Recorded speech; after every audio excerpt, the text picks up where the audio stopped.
On this episode of How to Claim Your Dragon, men on fire, little baby dragons, and venting your frustrations about your emotionally unavailable uncle husband. Daemon. Marcia!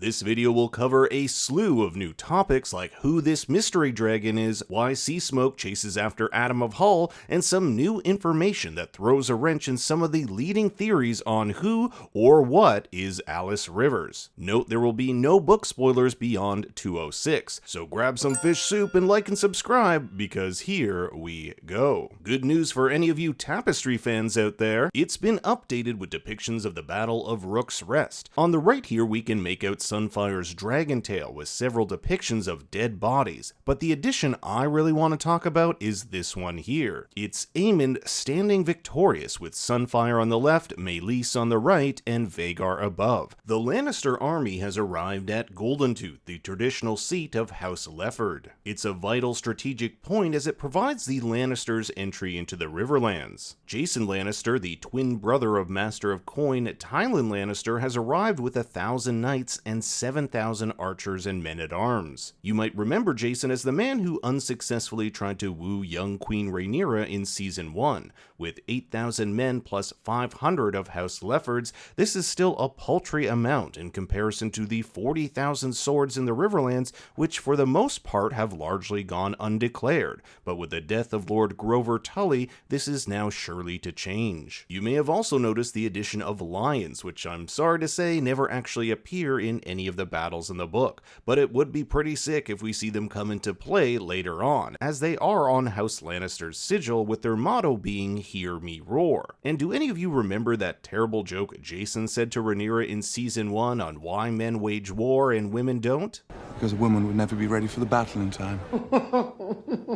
It's kind of funny since Jason has been taking his sweet-ass time getting to battle and even demands a dragon escort. He mentions turning the Red Fork red with blood. The Red Fork is the closest major river to Goldentooth, which connects with the Blue and Green Forks to create what's known as the Trident, which reaches out to the Bay of Crabs and the Narrow Sea. Our new Prince Regent is pissed that Jason dare summon him for an escort, but if you're in Jason's shoes, your entire force is vulnerable to Daemon and his dragon should they get caught unawares. We really get to see how different a leader Aemond is compared to his brother. He has the impetuousness of his brother, but it's bolstered by a brazen confidence his older brother lacked. Alicent, ever the pragmatist, tries to counsel her son, but you'll notice before she can get a word in, he cuts her off.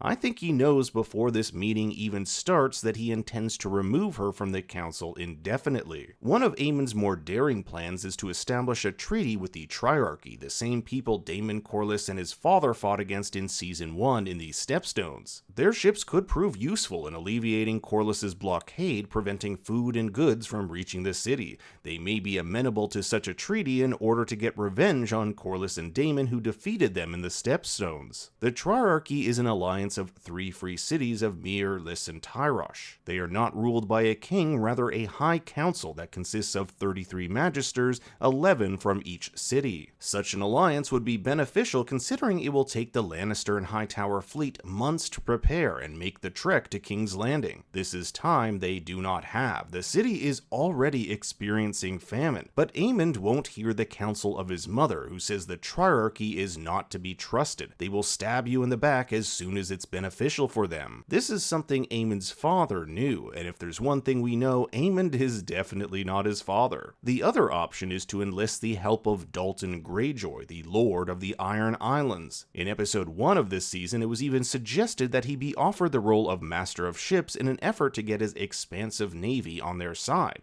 but Dalton is playing his cards close to his chest and hasn't declared a side to join. And Lord Jasper Wilde, the Master of Laws, even suggests an offer of marriage for Greyjoy in the form of Alicent. For all this woman has done for her family, she's treated like absolute shit for the very fact she is a woman. This started with Otto Hightower grooming her to woo Viserys. Now she's passed over as regent regent because a woman is not suited for times of war, and when Aemon dismisses her from the council, he says she can go back to, quote, domestic duties. For most men in the kingdom, a woman's worth goes only so far as what's between her legs, and I gotta say, I don't have a lot of sympathy for her. It was her decisions that have led her to the flourishing of the same patriarchal system that now imprisons her. There's this one shot I need to discuss. It doesn't advance the story, and nothing really happens in it, but it's absolutely gorgeous. It's Alicent silhouetted with the arches of the royal chambers enveloping her.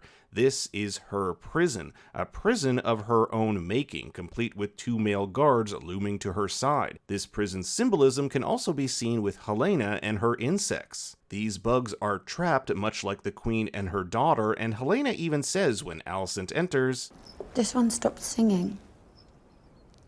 Isn't that strange?" a reference to Alicent herself. Helaena and Alicent will later get trapped within the carriage, a literal cage which both protects them from the outside world yet hinders their freedom. We know that for the past several years, Alicent hasn't been outside the keep except to visit the Sept. Aemon butts head with Criston on their next course of action. He wants to attack Harrenhal immediately before Daemon can muster an army, while Criston pleads caution in favor of waiting for the rest of the High Towers. Aemon does not heed his friend's word and orders Criston begin his march to Harrenhal, stating that he looks forward to meeting his uncle Daemon in battle when the time is ripe. Aemon ends up kicking his mother off the council. She is proven to be a thorn in his side, and Alicent sees how much anger must be built up in her son. "Have the indignities of your childhood not yet sufficiently been avenged?" This is a man who will take out his pent-up anger on even his own family. As a child, Aemon was persistently bullied by his brothers, and even though he was the smarter, braver, and better warrior than his brother,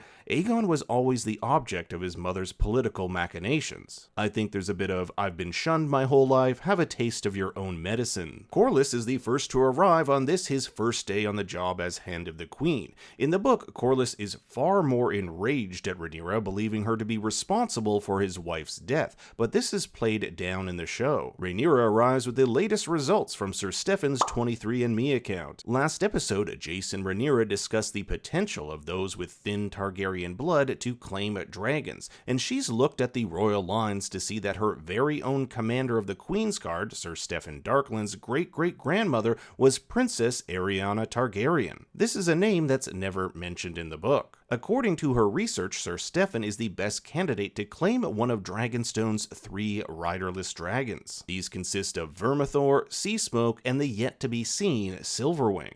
And you can just see on Lord Celtigar's face how insane of an idea he thinks this is. But put yourself in Rhaenyra's position. She's lost Rhaenys and her dragon, has no land army, and can't go into battle herself. What is she to do? Although we never see it in the show, Rhaena attempted to take a dragon but narrowly escaped with her life, and this is something Rhaenyra won't risk again. Sir Steffan, like many of the small folk in King's Landing, believed the dragons to be gods, and if you were him, granted the opportunity to claim one, you'd be jumping at the chance. This is a guy who just lost his father to Criston Cole and his home of Duskendale. Of course you're going to want a dragon to enact some sweet revenge, but there's one thing Rhaenyra must remind him. To claim a dragon, you must also be prepared to die. You might have noticed Rhaenyra fidgeting with her hands here. This is something she's done all throughout seasons 1 and 2, and it usually indicates that she is nervous or unsure. Well, Daemon's haunted house arc continues over at Harrenhal, this time with a guest appearance by his dead brother, King Viserys. This is a reimagining of the night of Prince Baelon's death, Viserys and Emma's baby boy who died the day after his birth,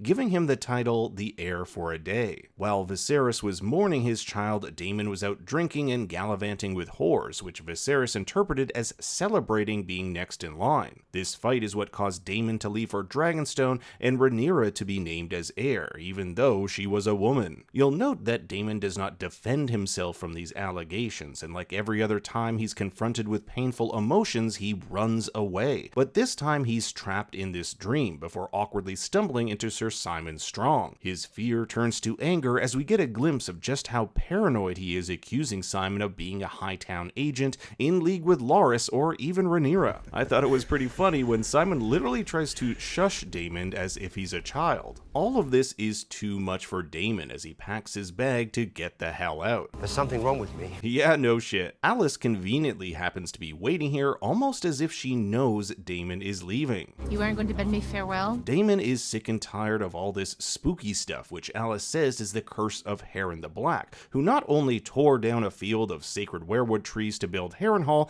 but was burned alive by Balerion within the very towers which he created. For someone who just met Daemon, Alys sure knows a lot about his past. Ah, yes, it is your way, is it not?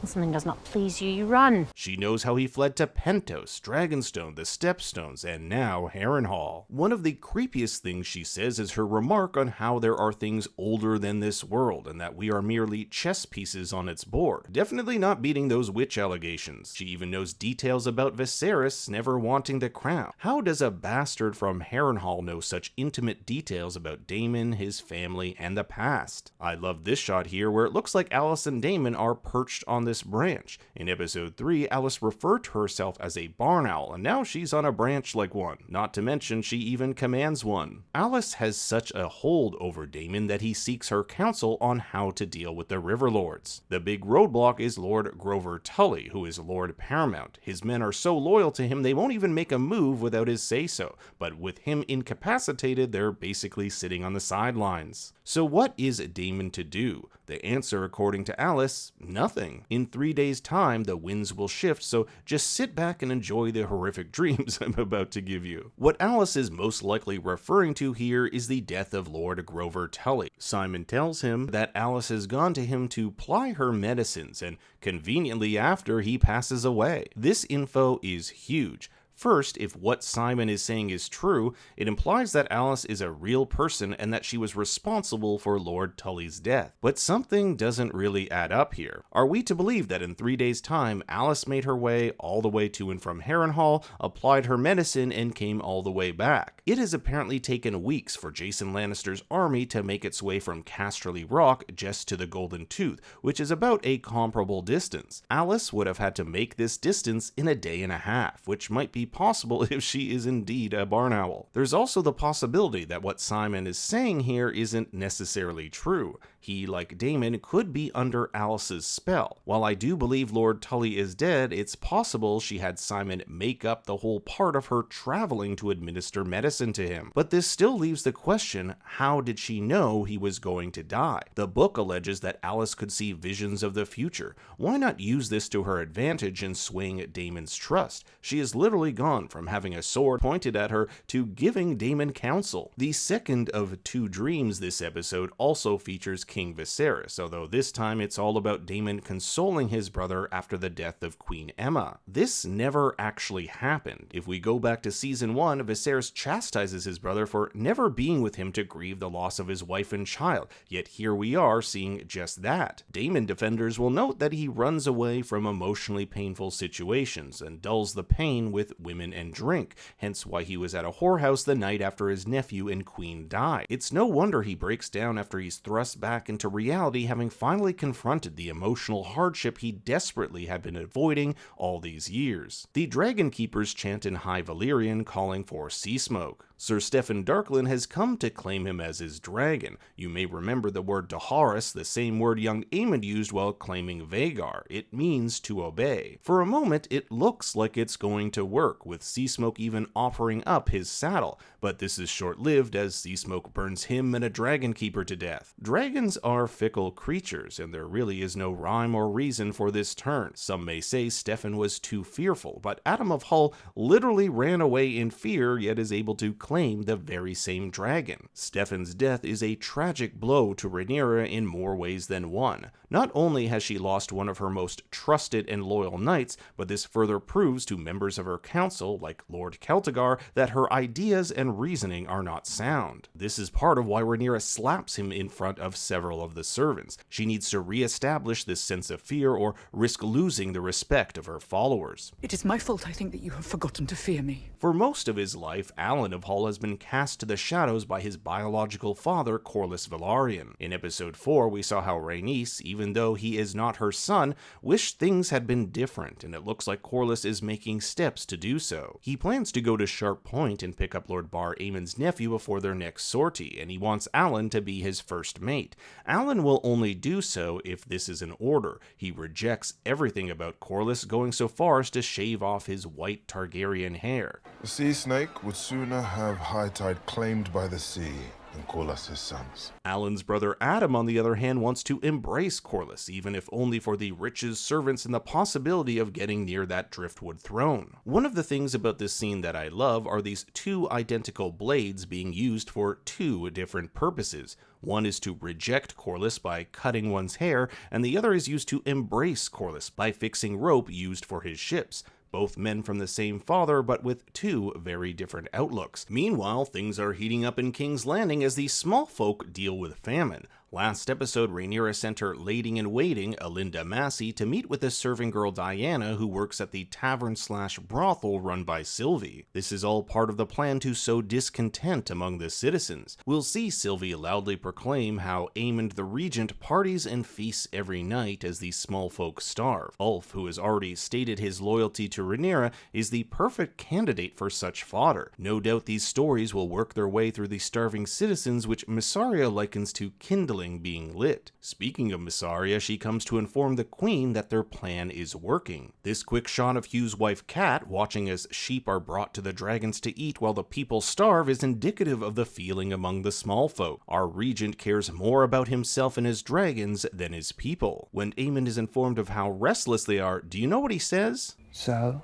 Loras tries to capitalize on this by telling Aemond he could use a hand during this difficult time, a man by his side to advance his causes with, quote, shrewdness and subtlety. But Aemond is no fool to Laras's game. He has no need for flatterers or lickspittles. He wants his grandsire, Otto. The problem is, Otto is nowhere to be found. Orwell has sent ravens to Old Town and every major house, but he's disappeared. Before Otto's firing his hand, Alicent told him he could still be of service to the crown in other ways, so we can assume he's on some special errand to aid Aegon's side in the war. For those of you who have read the book, you'll know where he is, and for those of you who haven't, a little fun clue for you, it's somewhere that's been discussed thus far in the video. Orwell brings the fantastic news that Aegon regained consciousness and may yet live, and Aemond is like, damn it! Aegon knows what Aemond did to him at Rook's Rest, knowingly blasting him with the dragon breath as he took on Meleys. This is why Aemond asks what he remembers. This is all an intimidation tactic by Aemond, who presses down on his brother's burned chest, but the icing on the cake is the kiss on the forehead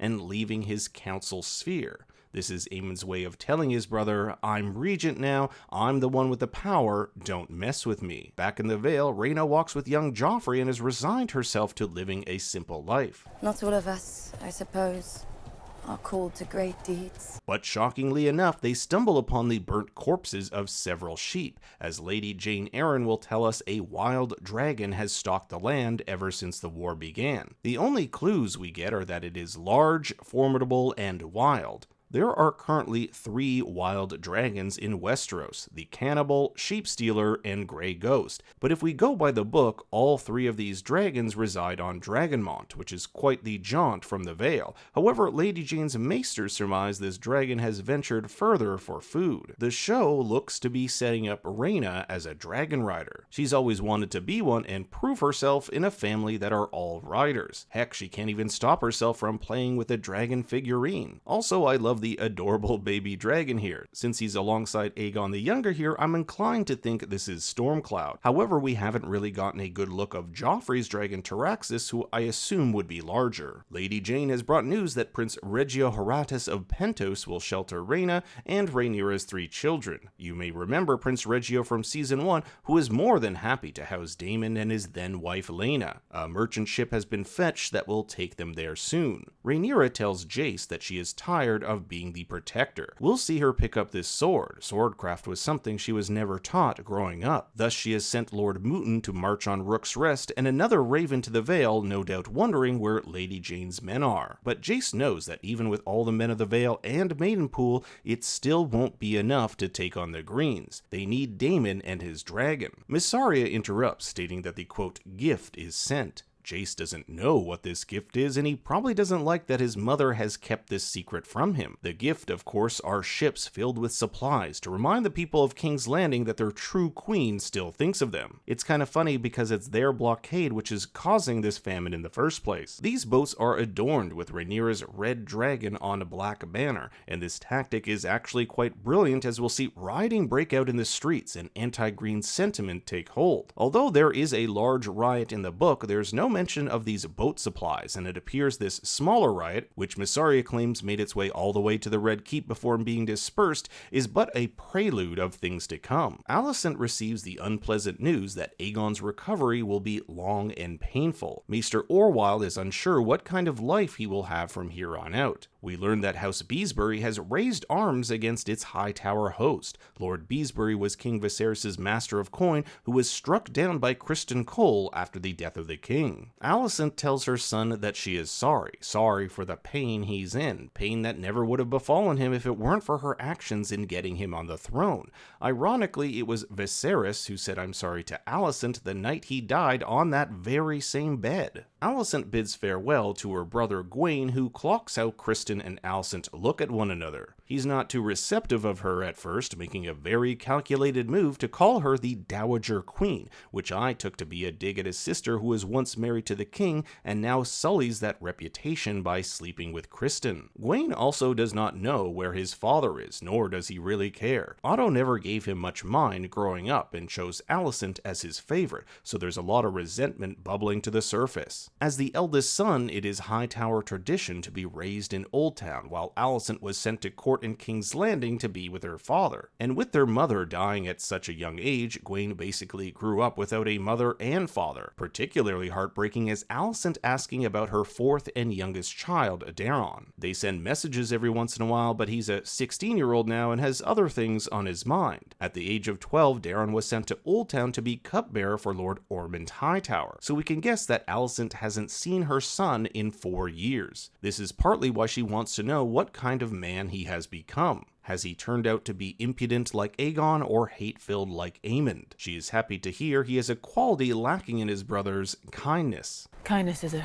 quality I found lacking in his brothers. And I think something Alicent struggles with is whether it was this place that made them this way, or her. Was it the court? Was it their mother? Alicent says she'll pray to the warrior for Gwaine's safe return, one of the 7 aspects of the deity in the Faith of the Seven. It was also worth noting Alicent and Criston say no goodbyes to each other, even when he's going off to war and could die. Rhaenyra's supplies have made their way into King's Landing with the starving mob, including Hugh, fighting just to get some scraps. This was certainly not the right time to be venturing out of the castle as the crowd surrounds the Queen and Queen Dowager chanting "Long live Queen Rhaenyra." Alicent even gets a fish thrown at her, but tensions really escalate when a member of the Kingsguard chops off this dude's hand. And man, it must have been a tough day for these knights as they're ordered by Alicent to sheathe their swords while simultaneously being mobbed. Alicent and Helena are lucky to make it out alive, with Alicent suffering a cut to her arm. What will be interesting is how Aemond responds to such a crisis. If Daemon is living in a horror movie, Aegon is living in Stephen King's misery. Loras takes away his milk of the poppy pain relief and goes into this terrifying monologue about how people look at you differently when you're crippled. Aegon's life will never be the same, as he will be horribly disfigured, and who knows if he'll even be able to walk again. But Loras says this weakness can be turned into strength. And they will underestimate you. And this will be your advantage. Loras knows he's getting nowhere with Aemond, thus he sees an opportunity with Aegon, who himself fears his own brother. Perhaps the two can work on a way of getting rid of the regent. Aegon is still king, after all. Mysaria updates Rhaenyra on their operation in King's Landing. Her banners made it as far as the Red Keep, but even this good news is not enough to deter Rhaenyra from the feeling of defeat. In fact, she no longer thinks she can win the war. Her own son questions her capabilities, and and Daemon, she fears, has turned against her. She brilliantly lays out how Daemon and herself are two halves of a whole. She wanted to be the carefree, dangerous man that Daemon was, while he wanted to be the cherished and chosen heir like she was. All seems lost to her, but Mysaria has her back. Rhaenyra has just shown a tremendous amount of vulnerability, and Mysaria returns the favor by disclosing how she got those scars on her neck. It's a harrowing tale of abuse at the hands of her father, one that left her unable to have children, which makes the scene in season 1 where Daemon claims that Mysaria is with child all the more painful. In this cruel world, she sees Rhaenyra as someone who treats her as an equal and someone who has worth. Because of this, she will serve the woman who is meant to be queen, and this got Rhaenyra all hot and bothered, and the two make out. This does not happen in the book, but I'm sure it will add some spicy drama if Daemon comes back, considering the two's romantic history. And since this is set in the Game of Thrones universe, you always gotta ask yourself, are Mysaria's feelings genuine, or is this all part of a bigger play? Was her story even true? Backstabbing is such a huge part of the show, you can never be too sure. Sir Lorne Marbrand, the ultimate cockblock, interrupts this little soiree, notifying the Queen that Seasmoke has been seen over Spicetown with a new rider. This is Adam of Hull, who is literally stalked by the beast. These dragons must sense his ancestral blood. His previous rider, Laenor, would have had the same blood since they share the same father. Rhaenyra immediately flies off on her dragon Syrax, no doubt to pursue this new rider and sway him to her side. His brother is about to go off to war fighting with Corlys, so I doubt he'll be Team Green. However, he's mentioned multiple times how good it would be to have vast riches. He'll absolutely want something in return for siding with Rhaenyra, even though this is the side he'd likely be on regardless. So many chess pieces are in play for next episode. We have two armies marching toward Harrenhal, a new dragon rider, and continuing unrest in King's Landing. I really think the season is culminating in an insane finale that could rival that of Rook's Rest. But now I turn it over to you. What did you think of the episode? I want to hear your thoughts and theories in the comments below. Thanks for watching. Be sure to like and subscribe, and for more bad takes, you can follow me on Twitter and Instagram at BigStoryYT. Until next time, remember... Daemon, Daemon, Daemon. Marcia, Marcia, Marcia!